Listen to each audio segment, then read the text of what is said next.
I am Michael Shermer, the director of the Skeptic Society, the publisher of Skeptic Magazine. We investigate claims of the paranormal, pseudoscience, and fringe groups and cults, and claims of all kinds between. Science and pseudoscience and non-science, junk science, voodoo science, pathological science, bad science, non-science, and plain old nonsense. And unless you've been on Mars recently, you know there's a lot of that out there. Some people call us debunkers, which is kind of a negative term, but let's face it, there's a lot of bunk. And we are like the bunko squads of the police departments out there flushing out. Well, we're sort of like the Ralph Naders of bad ideas, trying to replace bad ideas with good ideas. I'll show you an example of a bad idea. I brought this with me. This was given to us by NBC Dateline to test. It's produced by the Quadro Corporation of West Virginia. It's called the Quadro 2000 Dowser Rod. This was being sold to high school administrators for $900 a piece. It's a piece of plastic with a Radio Shack antenna attached to it. You can douse for all sorts of things, but this particular one was built to douse for marijuana in students' lockers. So the way it works is you go down the hallway and you see if it tilts toward a particular locker, and then you open the locker. So it looks something like this. I'll show you in it. Well, it has kind of a right-leaning bias, so I'll show you. Well, this is science, so we'll do a controlled experiment. It'll go this way for sure.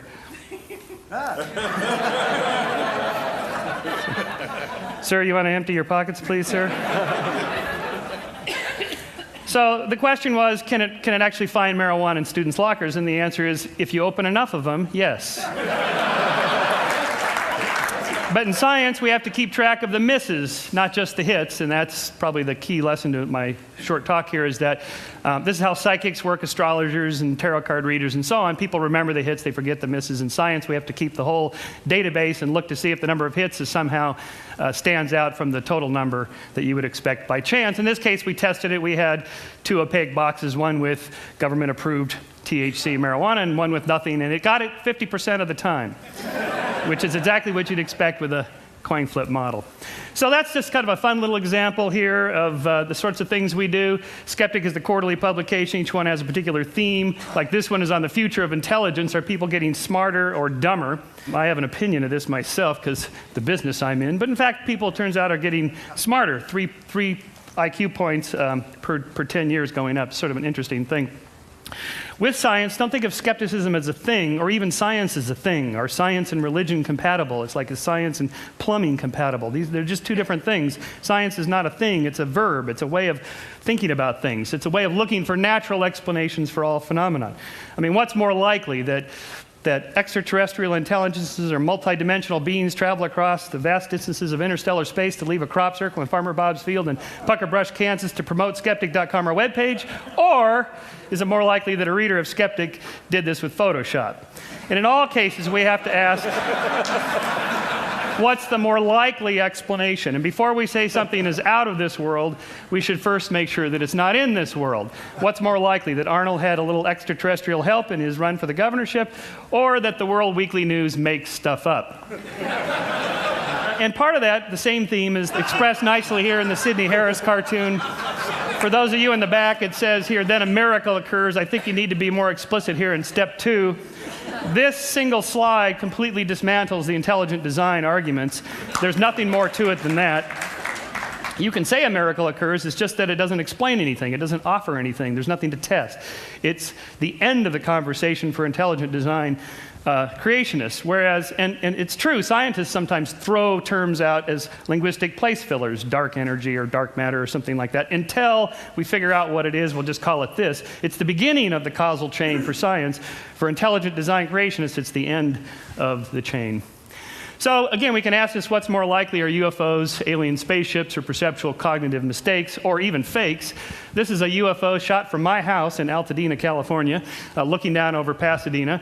And if it looks a lot like a Buick hubcap, it's because it is. You don't even need Photoshop. You don't need high-tech equipment. You don't need computers. This was shot with a throwaway Kodak Instamatic camera. You just have somebody off on the side with a hubcap ready to go, cameras ready. That's it. So although it's possible that most of these things are fake or illusions or so on, and that some of them are real, it's more likely that all of them are fake, like the crop circles.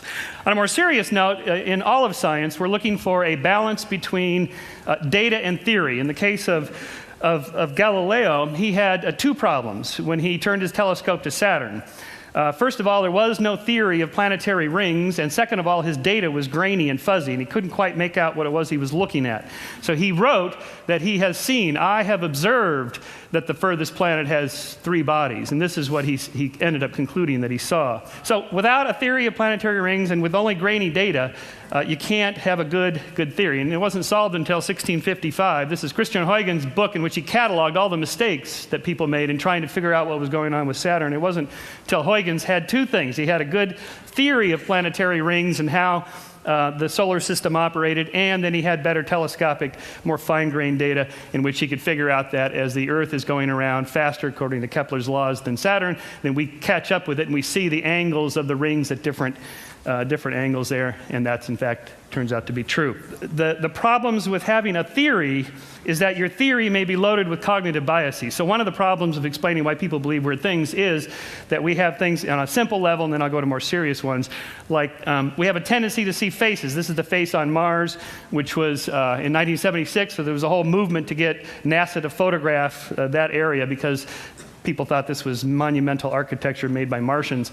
Well, it turns out here's the close-up of it from 2001. If you squint, you can still see the face. And when you're squinting, what you're doing is you're turning that from fine grain to coarse grain.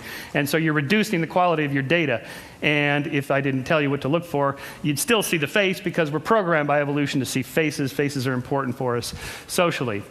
And of course, happy faces, faces of all kinds are easy to see. You can see the happy face on Mars there. If astronomers were frogs, perhaps they'd see Kermit the Frog. Do you see him there? Little froggy legs. Or if geologists were elephants. Religious iconography discovered by a Tennessee baker in 1996. He charged $5 a head to come see the nun bun until he got a cease and desist from Mother Teresa's lawyer. Here's Our Lady of Guadalupe and Our Lady of Watsonville, just down the street, or is it up the street from here? Tree bark is particularly good because it's nice and grainy, branchy, black and white, splotchy, and you can get the pattern-seeking. Humans are pattern-seeking animals. Here's the Virgin Mary on the side of a glass window in Sao Paulo. Here's the Virgin Mary made her appearance on a cheese sandwich, which I got to actually hold in a Las Vegas casino, of course, this being America. This casino paid $28,500 on eBay for the cheese sandwich. But who does it really look like? The Virgin Mary? Has that sort of puckered lips, 1940s era look. Virgin Mary in Clearwater, Florida. I actually went to see this one.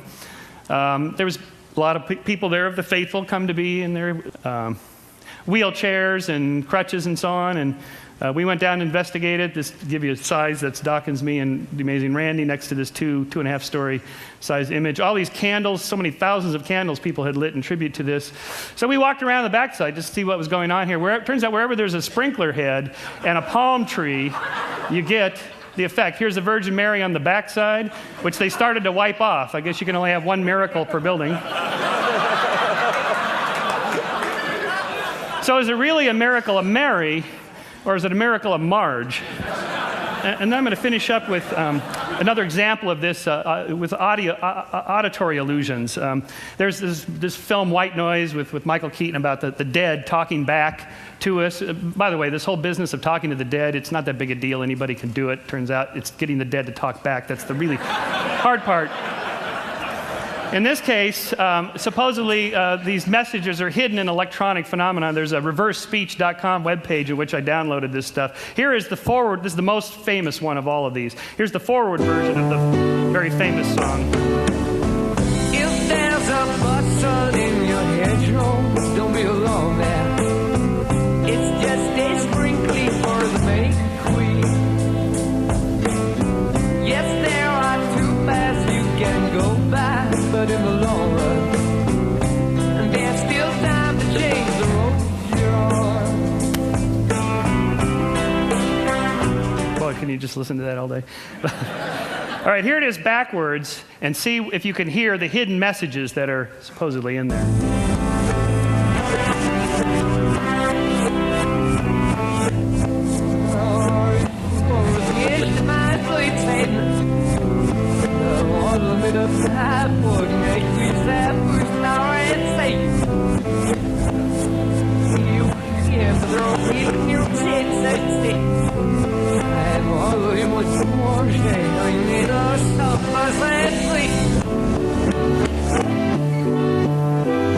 What'd you get?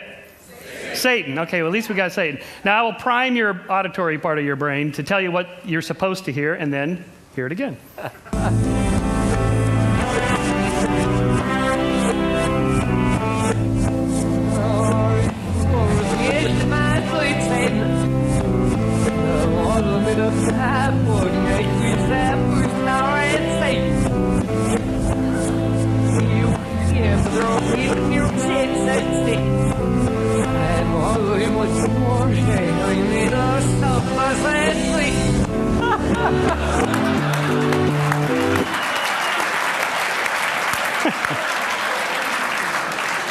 You can't miss it when I tell you what's there.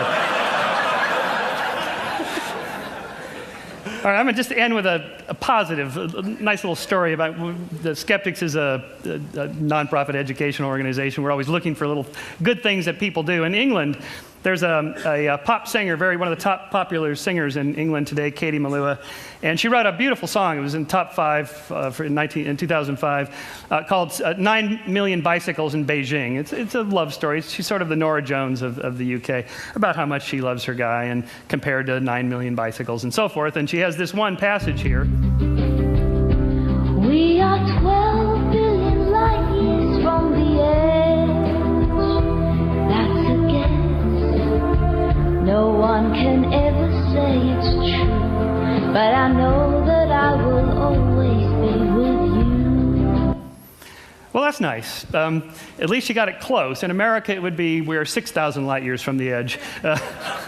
But my friend Simon Singh, the particle physicist, now turned science educator, and he wrote the book, The Big Bang, and so on, uses every chance he gets to promote good science. And so he wrote an op-ed piece in The Guardian about Katie's song, in which he said, well, we know exactly how far from the edge, it's 13.7 billion light years, and it's not a guess. We know within a precise error bars there how close it is, and so we can say, although not absolutely true, that it's pretty close to being true.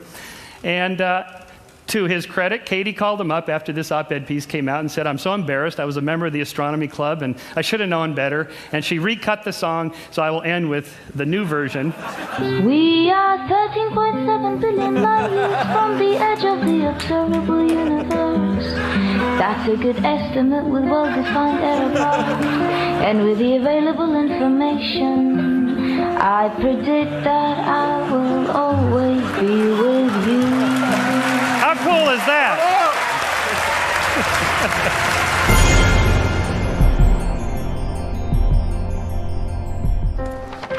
What if great ideas weren't cherished? What if they carried no importance? Or held no value?